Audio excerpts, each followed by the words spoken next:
isizukulwane sizongena ke esidlweni senkosi sikhumbula umsebenzi uKristu awenza. Kuyakube iphutha ke emhlabeni akekho umuntu okakhumbule umuntu angamaziyo. Umathi umuntu athi ngikhumbula usibanibani usuke ekhumbula lo muntu amaziyo. That's why namhlanje sizokhumbula lo msebenzi uKristu awenza ngenxa ukuthi siyazana naye, ngenxa ukuthi sizelwe ngegazi lakhe, sizelwe nguye uKristu. Alibonge igama lenkosi.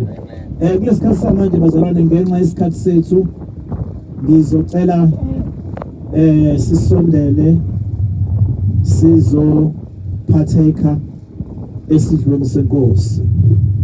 Ngaphambi kubazane singene esidlweni senkosi, ngifuna ukuchaza konke kuphelele la unomzimba unegazi likaJesu.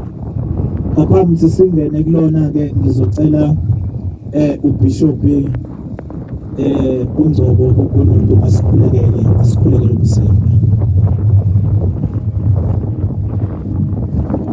Azibane namehlo ethu. Baba wethu ongcwele, siyabonga uNkulunkulu wethu ongcwele umsebenzi oqala eCalvary eGolgotha. uNkulunkulu wethu onamandla onke,